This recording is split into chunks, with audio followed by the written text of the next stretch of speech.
I approached the ruins of the tower, and my heart started racing with excitement and anticipation. This was the place where I used to meet with Gareth, my closest friend and confidant. As I walked through the broken stones and overgrown vines, I caught sight of a small fire burning in the center of the ruins. There he was, sitting by the fire with a warm smile on his face. I ran towards him, and he stood up to greet me with open arms. We hugged tightly, and I felt a sense of comfort and security in his embrace. We sat down by the fire. I loved spending time with him like this, just talking and enjoying each other's company. So, when do I get my reading lessons again? The city has been very busy this week with all the celebrations. I even saw people coming from Tiberium, a city far to the north. That would be quite the journey. Gareth nodded, still smiling. I see you brought treats. Are those for me? He pointed to the basket I brought with me. Yes, I did! I was feeling a little embarrassed that I had almost forgotten. I brought some pieces of cake and pie. They're delicious. I thought you might enjoy them. I opened the basket and handed him a piece of strawberry vanilla cake.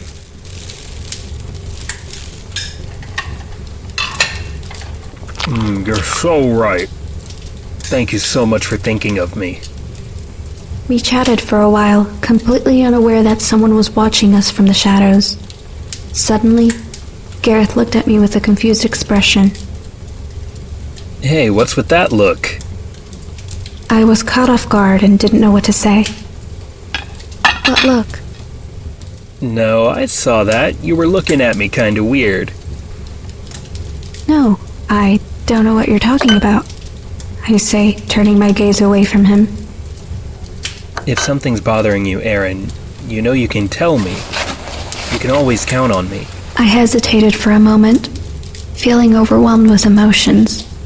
Then, before I even knew what I was doing, I leaned in and pressed my lips to his in a sweet, lingering kiss. Gareth wrapped his arms around me, pulling me closer, and our kiss became more passionate. I could feel my heart pounding in my chest as we explored each other's mouths.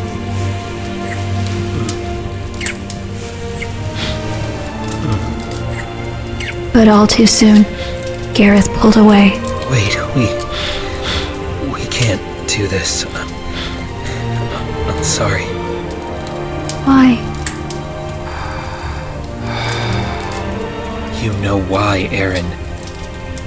We've already talked about this, and I wish things were different, but I am human. Eventually, I'll grow old, and I will die, and you will still be here. Forever. Young and beautiful. I was about to protest when we heard a noise. Shh. Stay here. Gareth quickly drew his sword. Stay here. I'll go check it out. Be careful. He returned a few moments later, sheathing his sword. If there's anything out here, I didn't see it, but keep your guard up. How are your fighting lessons with 𝒱𝒻𝑠 going? I haven't been practicing for a few months. Maeglor doesn't like it. He says it's too dangerous. Oh, God. Aerin, why are you still with him? He's dangerous. You need to let him go. I know, but it's not that simple. Gareth looked at me with concern in his eyes. Aerin, orcs are attacking travelers and traders on the old road. You shouldn't even be out here alone. It's not safe, especially if you don't know how to defend yourself. You need to continue your classes with 𝒱𝒻𝑠. I nodded, but my thoughts were consumed by the kiss we had shared. I felt sad and disappointed, and all I wanted was to go home. I'd better get going then. I tried to hide my emotions. I want to make sure you're safe. Let me come with you. Gareth, you don't have to. I forced a faint smile. I appreciate it, but it's unnecessary. The city is right there. I pointed towards the city walls. Gareth hesitated for a moment before nodding. All right. If that's the way you want it, that's okay. We hugged, and as I felt his arms around me, I couldn't help but feel safe and protected. He sighed and placed a gentle kiss on my forehead. Just promise me that you'll be careful. I nodded. Don't worry. I made my way back to the city, trying to stay alert and aware of my surroundings. The thought of someone watching us earlier still weighed on my mind, and I couldn't shake the feeling that I was being followed. As I walked, my mind kept going back to the kiss with Gareth. It was just a small kiss, but it felt like so much more. I wish things could be different between us, but I knew it was impossible. The thought of outliving him and watching him grow old and eventually die was just too much to bear. It's not safe to wander alone outside the city walls. I turned sharply to face Maeglor. You scared me! Why are you here? He crossed his arms and eyed me suspiciously. I should be asking you the same thing. What are you doing here, Aerin? I don't want you talking to me like that. I don't owe you any explanations. I walked away from him, but Maeglor cursed and grabbed me, turning me back towards him. Don't turn your back on me while I'm talking! You're my girl! But I don't belong to you! You suffocate me, Maeglor! You were with that damn human again! Were you spying on me? Did you follow me? You were about to spread your legs for him!